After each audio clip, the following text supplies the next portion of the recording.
Sports Talk Chicago. Here with Jon Zaghloul, John Meadows directing and producing. What a great interview with Mark Potash in segments 1 and 2. If you're just hopping into today's program, really encourage you to podcast it at sportstalkchicago.com or any of your favorite podcasting platforms.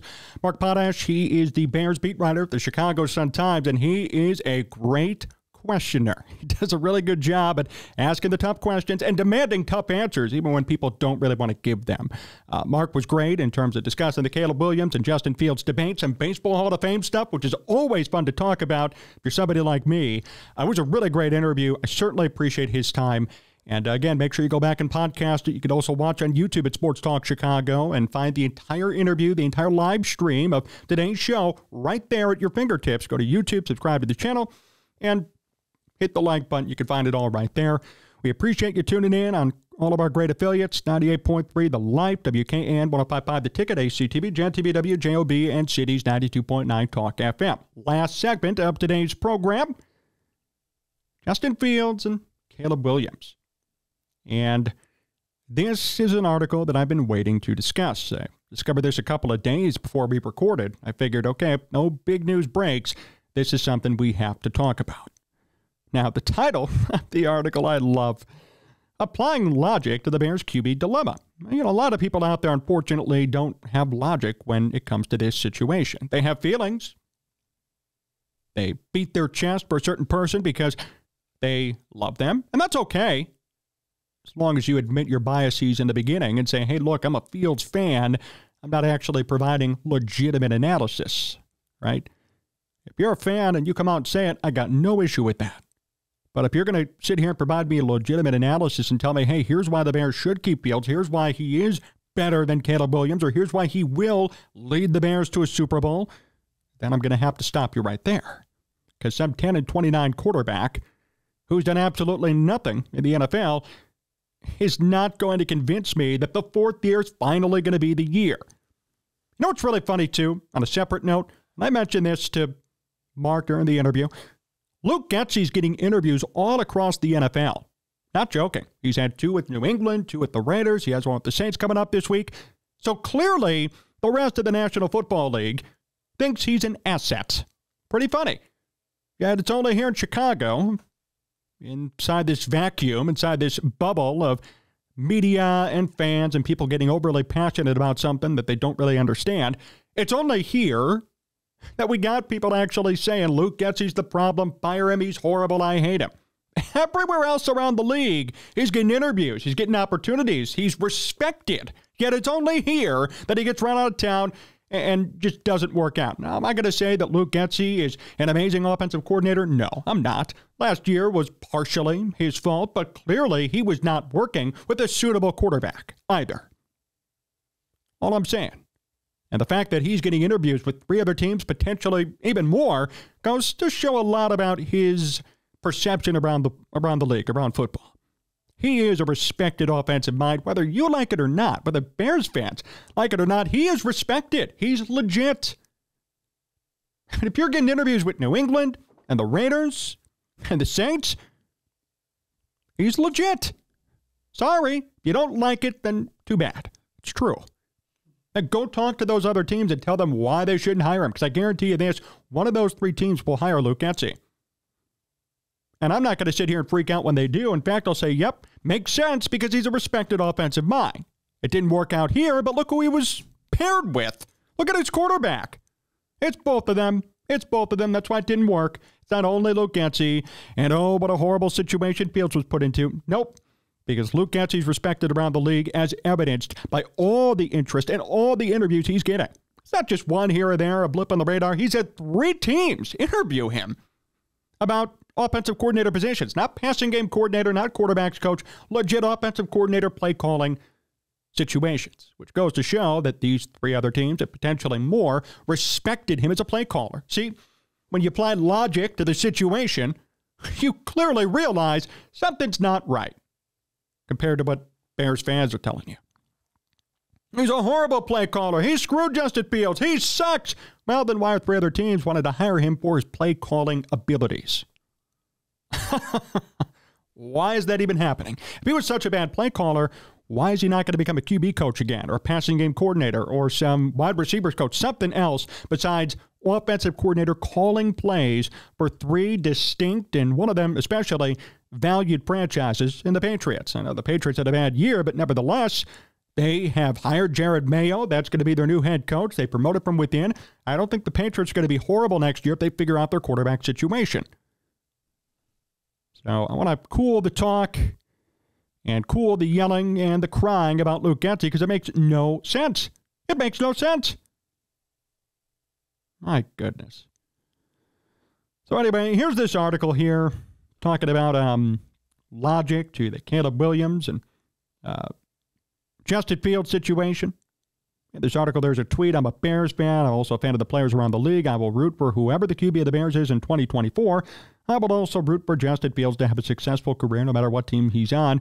We can have civil discussions without having civil war. You know, I really like that sentiment, and I think that's the way that it needs to be approached moving forward.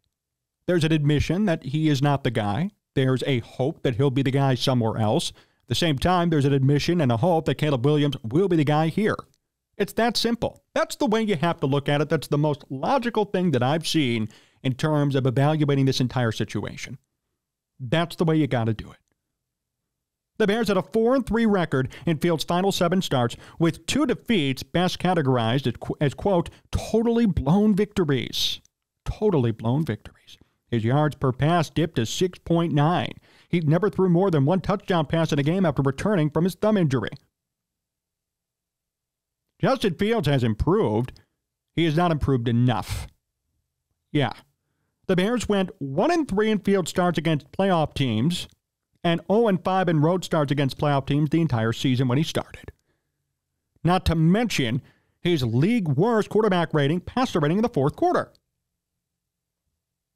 How do you justify this? That's my question. I'm not trying to be, really not trying to be even argumentative. I'm genuinely asking, could somebody explain to me how you justify those numbers? How do you justify going 4-3 in your final 7 games, 1-3 in starts against playoff teams, 0-5 in road starts against playoff teams? How do you justify that? How do you justify 6.9 yards per pass? Well, it's Luke Getsy. Okay, how many times did Justin Fields run when he should have thrown? How many times did he take sacks when he shouldn't have taken them? How many times did he turn the ball over in key situations? You can't just blame Luke Getsy. And the league isn't blaming Luke Getsy. They're giving him opportunities. They're giving him interviews. They might hire him. They might hire him to be an offensive coordinator. You cannot just blame Luke Getsy and then cry about it and say Justin Fields got a raw deal. You can't do it. And these numbers are damning in terms of Fields. 1-3 in field starts against playoff teams. 0-5 in road starts against playoff teams the entire season. 4-3 when Fields started in the last 7 games. Not good enough when you're playing easy teams to beat. Sorry. I'm not saying that this is a Caleb Williams fluff piece and that they have to keep Caleb Williams. That's not even what I'm saying. What I'm saying is this, though. You cannot sit here and tell me with a straight face that Fields is definitely the guy and that he's proven enough to be that. This guy's still never thrown for 3,000 yards. Talk to me when he throws for 3,000 yards. Then talk to me again when he gets to 4,000. We don't have 10 years to determine whether or not he's ever going to get there. I'm sorry. We just don't. The Bears have the number 1 overall pick. They have a decision to make, whether you like it or not. If they didn't have the number 1 overall pick, it'd be a whole different story. I'd rather them keep Fields than pick a quarterback in the 2nd round, bring him in, and then try to see and compete and develop. But when you have literally the top pick and you could take the most talented prospect out there, I don't blame anybody for going that route instead of sticking with Fields, trading for picks, and hoping that it works out and rolling the dice. Because, frankly, you are. And then if it does work out, you got to pay him a big, fat salary, big, fat contract for what? See? It just doesn't make sense. Doesn't make sense. And now I have more ammo. I don't even want to have more ammo. I don't want to have more ammo to critique these Field supporters. I really don't. It's not what I don't sit around all day just looking around trying to find more ammo on it. I have other things to do with my time. But now I have more. Never thrown for 3,000 yards in a season. worst passer rating in the fourth quarter in the NFL. Near the top of the NFL in sacks and lost yards, near the top of the NFL in turnovers since his debut, and now, this past season, 1-3 when he started against playoff teams, 0-5 on the road against playoff teams all year in games that he started. The case against Justin Fields just gets worse and worse and worse.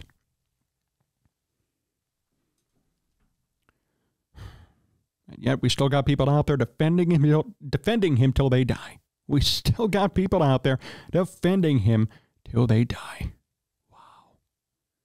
Right? Respected people claim they know what's going on. And I'm not saying that I'm an expert either, but I mean, how do you discount these numbers? And then on top of it, if you want to try and go to the argument of blaming the offensive coordinator, well, then why is the offensive coordinator getting interviews left and right? So now you can't even use that. So what do you have left? Somebody tell me, what do you have left? How do you continue to justify keeping Justin Fields? Because now your last kind of shred of evidence isn't working. Luke Getsy's getting interviewed by 3 different teams. He's going to get an offensive coordinator job. He will be calling plays for a different team next year. So now that won't work. It's not like Matt Nagy, right? Matt Nagy never got hired as a head coach again. Now he's holding Andy Reid's cup of coffee, right? That's a different story. No, this is Luke Getsy, the former play caller for the Bears, who's going to make a lateral move, not a demotion, a lateral move to a different opportunity, a different circumstance in which his play calling expertise is valued. So what's that mean about his time here in Chicago? His first ever opportunity calling plays, by the way. It means that the NFL thinks he did a good enough job to stay in a similar position. Crazy, right? Didn't sound that way here in Chicago a couple of months ago, even as early as this past week. That's what's being said about Luke Getsy around the league. Meanwhile, the Bears still don't know what they're going to do at quarterback with Justin Fields. There's not much left for those who support Justin Fields. I can't wait till draft day because it's going to be this is the only fan base that would do this too, where you draft Caleb Williams or you got people crying and pissed off that Justin Fields is gone. You're going to be more mad that Fields leaves than happy and elated that somebody's coming in who may do the job for Chicago at quarterback. And I'm not even saying just fans. I'm talking about professionals in the media who are going to do this too. And I know some directly who are going to do this. That's mind-blowing to me.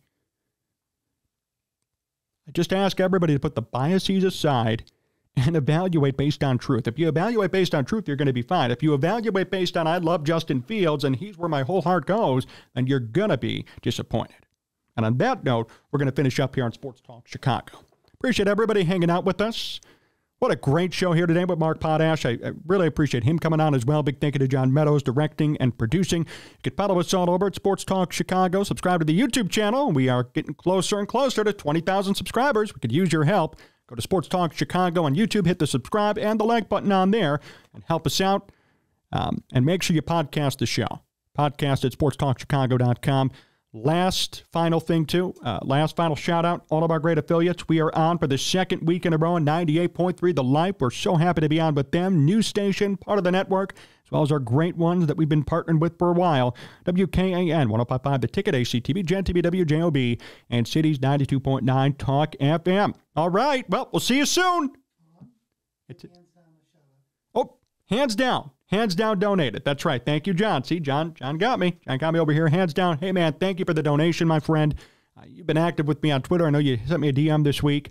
I appreciate the donation here on the YouTube screen, on the YouTube stream. Okay.